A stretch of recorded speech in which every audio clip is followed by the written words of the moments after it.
Hey guys, आज की जो ये वीडियो होने वाली है ये आपके मैथ्स के टॉपिक को रिलेट करने वाली है। मैथ्स में जो भी टॉपिक्स आपके एग्जाम में आते हैं या जो आपको मैथ्स सॉल्व करते टाइम प्रैक्टिस में भी जो भी दिक्कतें होती हैं, ये वीडियो उसके बारे में है। तो आगे बढ़ने से पहले वीडियो को लाइक करें, शेयर करें, चैनल को सब्सक्राइब करें और अपना प्यार इसी तरह बनाए रखें। फिर हम आगे आते हैं। सबसे पहले हम शुरू करते हैं प्री की लेवल की मैथ्स से। तो प्री के लेवल की मैथ्स में क्या चीजें होती हैं? आपकी सिंप्लीफिकेशन, अप्रोक्सीमेशन, इनइक्वालिटी और नंबर सीरीज। नंबर सीरीज दो टाइप की होती है, जैसे कि एक होती है आपकी मिसिंग नंबर सीरीज, एक होती है wrong number series. Missing number series थोड़ी इजी होती है, रॉन्ग नंबर सीरीज थोड़ी कैलकुलेटिव होती है, क्योंकि आपको हर एक एलिमेंट को आपको चेक करना पड़ता है कि कहाँ पे चीजें जो है वो अलग आ रही हैं। सॉरी अगर आपको बैकग्राउंड में साउंड हो रहा हो, तो क्योंकि हमारे बगल में कंस्ट्रक्शन चल रहा है, इसके लिए सॉरी है। फिर आगे बढ़ते हैं। और जो चीजें बाकी बची होती हैं वो होती हैं आपकी वर्ड प्रॉब्लम। वर्ड प्रॉब्लम के लिए जो मेन टॉपिक्स हैं वो है आपके परसेंटेज, वो है आपके profit and loss, compound interest और सिंपल इंटरेस्ट। इसके अलावा पार्टनरशिप, टाइम एंड वर्क, नल पाइप टंकी। तो अब इनको आपको पढ़ना कैसे है? आप परसेंटेज से शुरू करो या रेशियो से शुरू करो, कहीं से भी, पर आप परसेंटेज से शुरू करो। अगर आप परसेंटेज से शुरू कर रहे हो, आपको सबसे पहले पता होगा आपको उसकी percentage to ratio, percentage to decimal value आपको याद करनी होगी। उससे आपको फायदा क्या मिलेगा? जब आप सिंप्लीफिकेशन भी करते हो ना, तो कई बार इन वैल्यूज का यूज होता है और आप उन चीजों को फटाक से लिख पाते हो। जैसे 1/8 की जो वैल्यू है वो है 12.5%।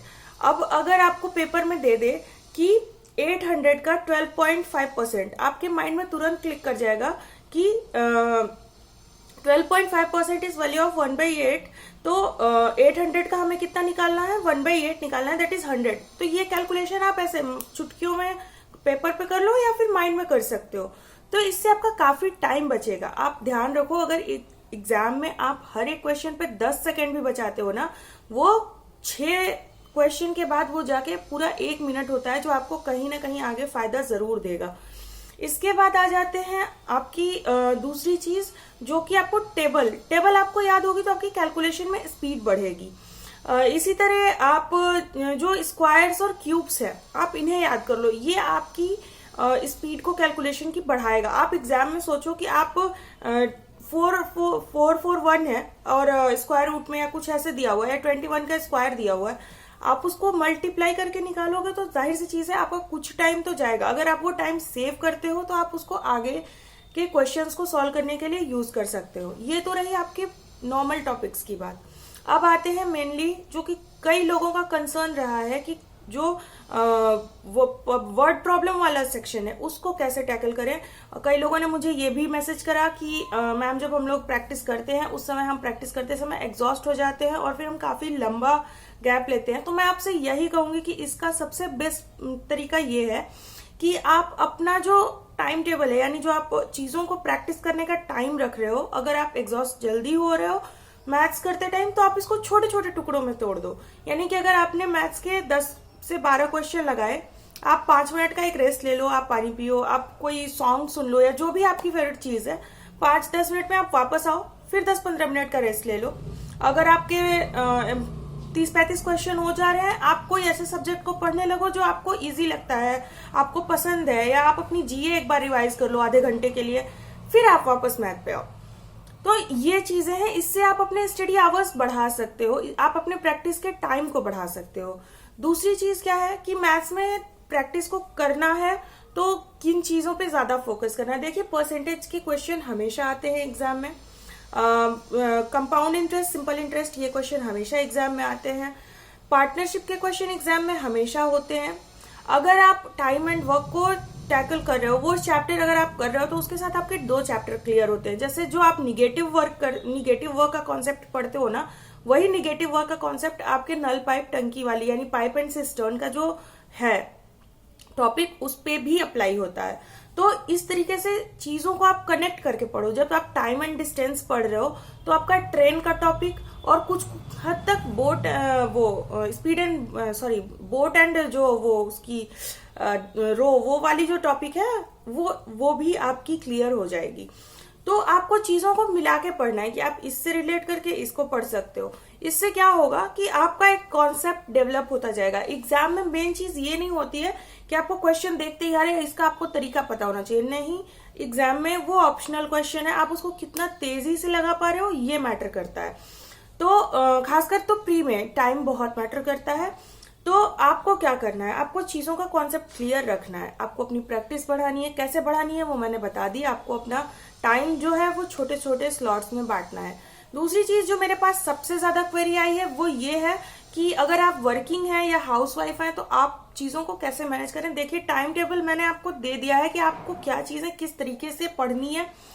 चीज ये है कि वो आपको कब फ्री होते हो, आपका टाइम शेड्यूल क्या है जॉब का, आप अपने घर में कब फ्री होते हो, ये चीजें बेटर आप जान सकते हो, मैं नहीं जान सकती। इसलिए मैं आप लोगों के लिए स्पेसिफाई करके बनाऊं वो भी सही नहीं है, क्योंकि कई लोगों का जॉब का टाइमिंग अलग होता है, उनके फ्री होने का टाइम अलग होता है, कई लोगों के घर में काम का टाइम अलग होता है। तो ये कई सारी चीजें हैं। मैंने आपको मटेरियल बता दिए हैं कि मैंने कहाँ से पढ़ाई करी थी।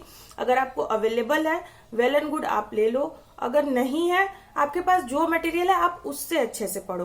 दूसरी चीज आती है कि मेंस, हमारा जो क्लर्क का मेंस होता है और जो पीओ का मेंस होता है, दोनों में अंतर ये होता है। जो पीओ के मेंस में मैथ्स आती है वो आती है मेनली डाटा इंटरप्रिटेशन बेस्ड, और जो हमारे क्लर्क के मेंस में आती है वो आती है क्वांटिटेटिव। तो चीजें बस क्या होती हैं, जब यहाँ पे क्वांटिटेटिव है, आपके प्री में भी क्वांटिटेटिव है, वो थोड़ा सा क्वेश्चन को घुमा देते हैं। मैंने क्या कहा, जब आप कॉन्सेप्ट क्लियर रखते हो ना, आपकी बेसिक्स क्लियर है, तो आपको पता है कि उस क्वेश्चन को कैसे टैकल करना है। मेंस में टाइम बहुत होता है। दूसरी चीज डीआई कोई टफ या ऐसे अलग नहीं होती। नल पाइप टंकी की डीआई बना के आपको दे देगा, आपको लगेगा हाय ये मैं कैसे करूंगा, बट आपको उसमें देखना है कि वो है क्या।